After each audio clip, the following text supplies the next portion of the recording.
आज गांव में एक खास दिन था। दीनू की दोस्त लेना की सालगिरह। दीनू खुशी से अपनी अलमारी खंगाल रहा था। दीनू फूलों का कार्ड निकालते हुए फूल देखकर लेना बहुत खुश हो जाएगी। दीनू ने अबू से इजाज़त ली और फूलों वाले खेत की तरफ रवाना हो गया। खेत रंग बरंगे फूलों से भरे हुए थे, जैसे परियों की दुनिया हो। लेकिन दीनू जैसे ही पहुंचा, इसे रोने की आवाज़ सुनाई दी। दीनू हैरानगी से ये कौन है? जब वो आगे बढ़ा तो किसान चचा नजर आए। वो रो रहे थे और खेत उजड़ा हुआ था। दीनू ने पूछा, चचा जी ये फूल किसने तोड़े? किसान आंसू पोंछते हुए, बेटा कोई अजीब सा जानवर आता है, मेरी सारी फसल रातों रात तबाह कर देता है। दीनू को थोड़ा अजीब लगा, लेकिन फिर भी दीनू ने फैसला किया कि वो इस पुरअसरार जानवर का राज जरूर मालूम करेगा। दीनू खेत के एक तरफ दबक कर बैठ गया। रात के सन्नाटे में अचानक शूं शूं की आवाज आई और फिर कुछ तेज तेज कदमों की आवाज। एक अजीब सा जानवर नजर आया, 4 टांगें बड़े पर और हाथी जैसी लंबी सूंड। वो बड़े शौक से फूल खा रहा था। दीनू खौफ से बोला, ये क्या चीज है? हाथी परिंदा बन गया है या परिंदा हाथी बन गया है? परिंदे ने दीनू को देखा, आंखें फैलाईं और दीनू जमीन पर बेहोश होकर गिर गया। दीनू ने जब आंखें खोली, वो जमीन पर पड़ा था।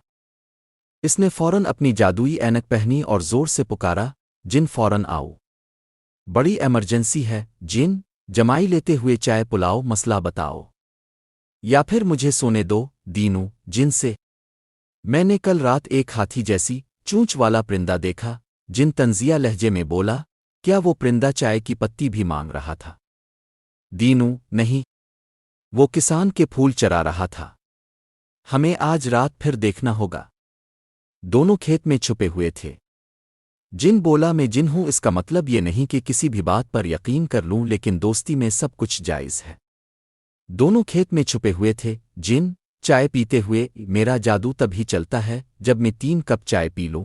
परिंदा दोबारा आया, फूल चराए और उड़ गया।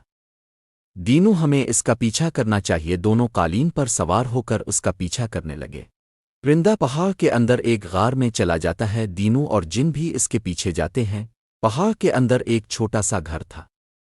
अंदर एक कमजोर जादूगर फूलों का रस उबाल रहा था। दीनू आगे बढ़ा और बोला, ई बाबा जी, आपका परिंदा किसान की फसल तबाह कर रहा है। जादूगर नरमी से बोला, बेटा मैं बीमार हूं, सिर्फ फूलों से बनी दवा मुझे ठीक कर सकती है।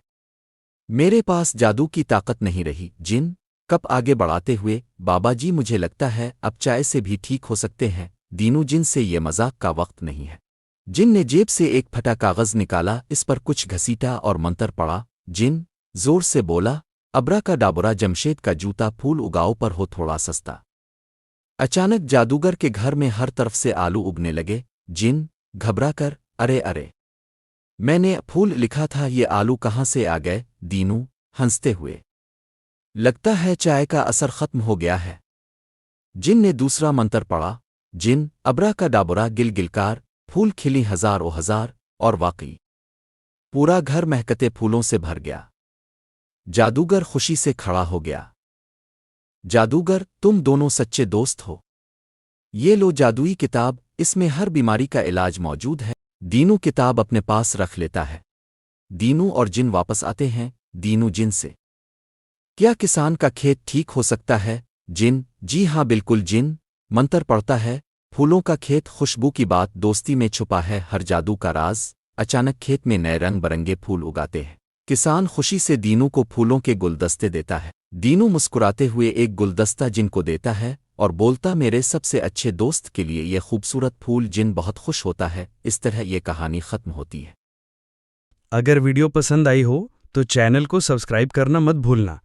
दीनू और जिन अगली किस्त में फिर